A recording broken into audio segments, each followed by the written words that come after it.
Congress party PFI को ban करवाना चाहती है। पॉपुलर फ्रंट ऑफ इंडिया और एसडीपीआई को बैन करने के बारे में कहने लगते हैं, सीएम बम्बई को जाकर अपना रिप्रेजेंटेशन देते हैं और फिर उसके बाद में बैक ट्रैक होने लगते हैं कि नहीं हम लोग उसके बारे में नहीं, बल्कि दूसरे जो कैटल स्लॉटर का मसला आ रहा है, रमज़ान का महीना है, उसके आने वाले दिनों में कोई और मज़ीद परेशानी ना हो उसके ताल्लुक़ से बात करने गए थे। तो ये इनका दोगलापन नज़र आता है। आप सिर्फ़ और सिर्फ मुस्लिम ऑर्गेनाइजेशन को बैन करने की बात क्यों कर रहे हैं, ये सवाल उन पर उठता है। कर्नाटका प्रदेश कांग्रेस कमेटी एक मुसलमान को नहीं तलाश कर पाई और यही यहाँ के दो जो गुलबर्गा और बीदर से नुमाइंदगी करने वाले एमएलएज हैं उनकी नाकामी भी है। जब से डीके शिव कुमार साहब इस पार्टी के प्रेसिडेंट बने हैं,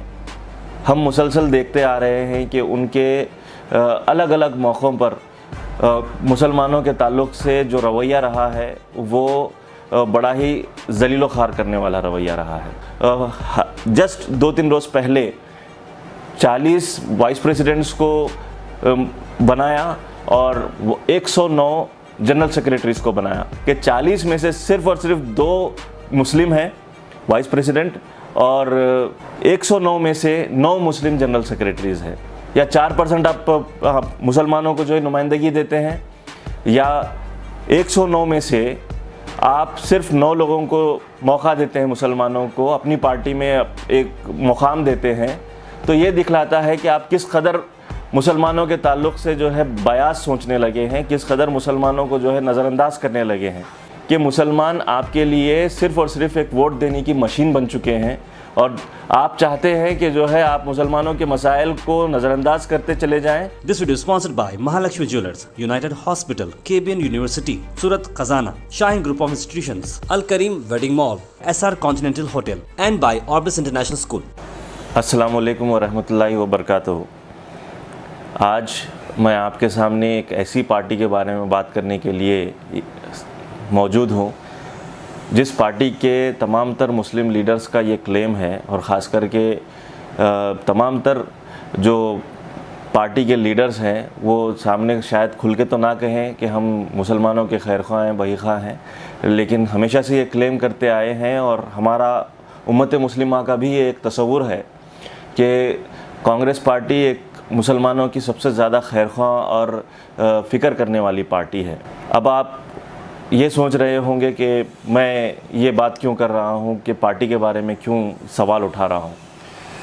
दरअसल पिछले सालों में 2018 में 2019 में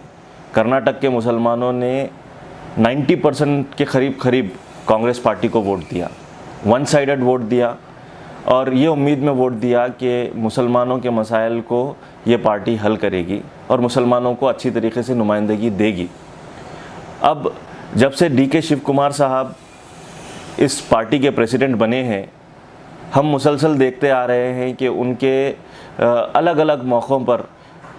मुसलमानों के ताल्लुक़ से जो रवैया रहा है वो बड़ा ही जलीलो ख़ार करने वाला रवैया रहा है। चाहे वो माइनॉरिटी स्टेट प्रेसिडेंट के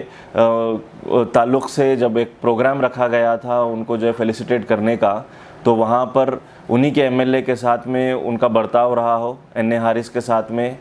या फिर हिजाब मामले में ये खुले तौर पर कह देना कि मुसलमानों के ताल्लुक़ से और हिजाब के ताल्लुक़ से असम्बली में कोई भी बात नहीं की जाएगी और उसको बाकायदगी के साथ में मुस्लिम एमएलएज़ ने अमल किया और हिजाब के ताल्लुक़ से कोई बात नहीं की। मुस्लिम एमएलएज़ क्या, तमाम तर एमएलएज़ ने उस पर अमल किया। अब हम देख रहे हैं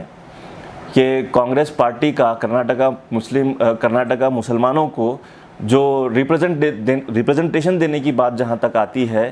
तो पिछले सालों में 2018 में 15 सीटें मुसलमानों को दी गई थी और मेरा हमेशा से ये कहना रहा है कि कर्नाटका में शायद हो सकता है 2023 के इलेक्शंस में, जो कि हो सकता है कि जो है प्रीपोन्ड हो जाए, वो इलेक्शंस में मुसलमानों को नुमाइंदगी 10 से 12 दी जाएगी। ये मेरा मानना है। अब उसकी बुनियाद और उसकी वजह की तस्दीक करते हुए कर्नाटका प्रदेश कांग्रेस कमेटी ने जो जस्ट 2-3 रोज़ पहले 40 वाइस प्रेसिडेंट्स को बनाया और 109 जनरल सेक्रेटरीज को बनाया। अब आप हैरान हो जाएंगे इस बात को देखकर कि 40 में से सिर्फ और सिर्फ 2 मुस्लिम हैं वाइस प्रेसिडेंट, और 109 में से 9 मुस्लिम जनरल सेक्रेटरीज हैं। आप अपनी पार्टी में, जहां पर पार्टी के अंदर नुमाइंदगी देने के लिए आपको पूरा इख्तियार है, वहां पर आप 40 में से 2 देते हैं। यानी कि यूँ समझिए कि जो है सिर्फ और सिर्फ 2% या 4% आप मुसलमानों को जो है नुमाइंदगी देते हैं, या 109 में से आप सिर्फ 9 लोगों को मौका देते हैं, मुसलमानों को अपनी पार्टी में एक मुकाम देते हैं। तो ये दिखलाता है कि आप किस कदर मुसलमानों के ताल्लुक़ से जो है बयास सोचने लगे हैं, किस कदर मुसलमानों को जो है नज़रअंदाज करने लगे हैं। अब हम क्या आप लोगों से उम्मीद करें, वो ओहदे जो कि पार्टी के अंदर ही होते हैं, थोड़ा बहुत जो है उसका असर और रसूख होता है समाज में, एडमिनिस्ट्रेशन उसको, क्योंकि आप एक अपोजिशन में हैं, अपोजिशन में होने की हैसियत से उसको जो है एक अहमियत देता है एडमिनिस्ट्रेशन, और वहाँ पर अगर कोई बहैसियत वाइस प्रेसिडेंट और जनरल सेक्रेटरी के अगर कोई एडमिनिस्ट्रेशन के बंदे से मिलता है तो उसको रेस्पेक्टफुली ट्रीट किया जाता है। वैसे मुकाम को देने के लिए भी आप मुसलमानों को साइडलाइन कर रहे हैं। मतलब ये कि मुसलमान आपके लिए सिर्फ़ और सिर्फ एक वोट देने की मशीन बन चुके हैं, और आप चाहते हैं कि जो है आप मुसलमानों के मसाइल को नज़रअंदाज करते चले जाएं, और वहीं पर आप मुसलमानों को जो है उनके हुकूक देने के बारे में बात तक करना पसंद नहीं करते हैं। एक आध शख्स हो सकता है जो मुसलमानों के ताल्लुक़ से खुलकर बात करता हो। सिद्धरामैया के बारे में ये कहा जाता है या सामने भी नज़र आता है कि वो मुसलमानों के इश्यूज़ के ऊपर खुल के बात करता है, लेकिन जहाँ तक प्रेसिडेंट की बात आती है, जो कि असल पार्टी का जो है कोर असल पार्टी का जो है हुकूमत करने वाला, या फिर असल पार्टी को जो है लीड करने वाला जो आदमी होता है, असल पार्टी को लीड करने वाला आदमी, वही मुसलमानों के ताल्लुक़ से जब बयास हो जाता है तो मुसलमान ज़्यादा उम्मीद नहीं कर सकते हैं इस पार्टी से। एक आध लीडर के ऊपर हम एतमाद करके अगर पार्टी की तरफ हमारा रुझान डालते चले जाएंगे तो ये हमारे लिए नुकसानदेह होने वाला है आने वाले दिनों में। हम लोगों को बिलउमूम अब फैसला करने का वक्त आ रहा है कि आया हम इस पार्टी के ऊपर एतमाद कर सकते हैं या नहीं, क्योंकि ये पार्टी जहाँ पर मुस्लिम उसके नुमाइंदे जाकर पॉपुलर फ्रंट ऑफ इंडिया और एसडीपीआई को बैन करने के बारे में कहने लगते हैं, सीएम बम्बई को जाकर अपना रिप्रेजेंटेशन देते हैं, और फिर उसके बाद में बैक ट्रैक होने लगते हैं कि नहीं हम लोग उसके बारे में नहीं, बल्कि दूसरे जो कैटल स्लॉटर का मसला आ रहा है, रमज़ान का महीना है, उसके आने वाले दिनों में कोई और मज़ीद परेशानी ना हो उसके ताल्लुक़ से बात करने गए थे। तो ये इनका दोगलापन नज़र आता है। ये दोगलापन इस वजह से नज़र आता है क्योंकि आज ही मैं नेशनल स्पोक्स पर्सन सुप्रिया श्रीनाटे का जो है एक ट्वीट पढ़ रहा था, एक उनका जो और वीडियो आया है पीएफआई के ताल्लुक़ से, और मुसलसल वो जो है डिबेट्स में शामिल हो रही है। ये बताता है कि कांग्रेस पार्टी पीएफआई को बैन करवाना चाहती है। सिर्फ पीएफआई के बारे में ही क्यों बात कर रही है कांग्रेस पार्टी, जबकि पूरे कर्नाटक में हम देख रहे हैं कि गुज़िश्ता 4 महीनों से जो हालात पैदा हुए हैं उसके सिरे से ज़िम्मेदार राइट विंग ऑर्गेनाइजेशंस हैं, उसमें सबसे ज़्यादा राम सेना और बजरंग दल।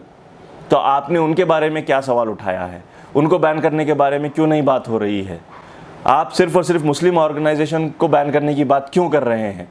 ये सवाल उन पर उठता है। यही जो जहाँ पर ऑर्गेनाइज होने की बात आती है, अगर मुसलमान कोई ऑर्गेनाइजेशन में जुड़कर काम करने की कोशिश कर रहे हैं, अपने हुकूक की लड़ाई लड़ने की कोशिश कर रहे हैं, तो वहाँ पर उनको जो है तितर बितर करने का काम कांग्रेस पार्टी करने की कोशिश कर रही है। आज हम लोगों को इस बारे में गौर करना चाहिए कि वो पार्टी का हम साथ दें जो मुसलमानों को बीच चौराहे पर छोड़कर जाने की सोच रही है, या फिर हम मुत्तहिद होकर आने वाले दिनों में एक फ़ैसले पर, एक नतीजे पर आते हैं कि मुसलमानों के हक हुकूक के लिए दरअसल कौन से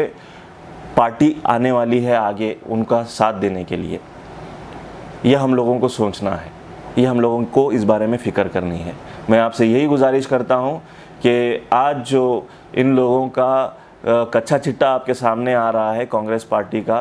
कि वो लोग मुसलमानों को नुमाइंदगी नहीं देना चाहते हैं, इस बारे में सोचें कि आने वाले दिनों में वो लोग आपको विनेबिलिटी के नाम पर सिर्फ़ और सिर्फ 10 से 12 सीट देंगे, और वो भी ऐसे मुकामात पर देंगे जहां पर आप लोगों को मुश्किल से, पिछली बार 7 सीट आए थे, हो सकता है इस बार 5 हो जाए या 4 हो जाए। इससे पहले भी मैंने आपके सामने ये बात कही है।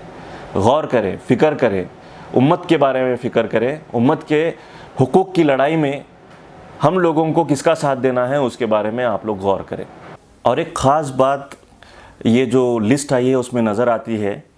कि गुलबर्गा, बीदर, यादगीर, रायचूर, जहाँ पर मुस्लिम आबादी अक्सरियत में है, जहाँ पर मुसलमान बहुत ज़्यादा तादाद में हैं, तो वहाँ पर वैसे इलाक़ों में आप एक मुसलमान को नहीं तलाश कर पाए इस ओहदों के लिए। कांग्रेस पार्टी, कर्नाटका प्रदेश कांग्रेस कमेटी एक मुसलमान को नहीं तलाश कर पाई, और यही यहाँ के 2 जो गुलबर्गा और बीदर से नुमाइंदगी करने वाले एमएलएज हैं, उनकी नाकामी भी है कि आप अपने लोगों को भी इसके अंदर शामिल नहीं कर पाए। कम से कम अपना एक एक रिप्रेजेंटेटिव तो जो है जनरल सेक्रेटरी में डाल सकते, लेकिन आप नहीं कर पाए। तो आपका जो पार्टी के अंदर असर व रसूख है वो कितना कमज़ोर है ये भी बताता है। मैं हम लोगों को इस बारे में गौर व फिक्र करना है, यही बात करूँगा कि मुसलमान अब सोचें कि आने वाले वक्त में हम लोगों को कांग्रेस पार्टी को साथ देना है या नहीं देना है। अगर साथ देना है तो किन शराइत पर आप लोगों को साथ देना है, क्योंकि ऐसे अगर चलता रहा तो मुसलमानों के साथ में वही होगा जो आज उत्तर प्रदेश में हो रहा है, जो मध्य प्रदेश में हो रहा है। यही हाल चलता रहेगा। हमें इस बारे में सोचना है, इस बारे में गौर व फिक्र करना है। और मैं जहाँ तक मानता हूँ, मैं जहाँ तक समझता हूँ कि हम लोगों को रीजनल पार्टीज़ को मजबूत करना आज के वक्त की सबसे अहम ज़रूरत है। इससे पहले भी मैंने अपने मुख्तलिफ़ आर्टिकल्स में इस बात का खुलासा किया है, और मैं प्रशांत किशोर की उस बात को अप्रिशिएट करता हूँ कि ये जो बेल्ट वेस्ट बंगाल से लेके केरला तक का है और फिर उसके बाद महाराष्ट्र तक का है, ये 200 का बेल्ट है, 200 सीटों का। यहाँ पर रीजनल पार्टीज़ का बहुत ज़्यादा दबदबा है, और यही रीजनल पार्टीज़ हम लोगों को इस फ़िरका परस्त बीजेपी हुकूमत से बचा सकती हैं। तो हमें कर्नाटक में भी आज वक्त की अहम ज़रूरत है कि रीजनल पार्टीज़ की तरफ हम अपना रुख मोड़ें। मैं इसी फ़िक्र के साथ आप लोगों से अलविदा लेता हूँ। बहुत बहुत शुक्रिया। अस्सलाम वालेकुम। This video is sponsored by Mahalakshmi Jewelers, United Hospital, KBN University, Surat Khazana, Shahin Group of Institutions, Al Karim Wedding Mall, SR Continental Hotel, and by Orbis International School.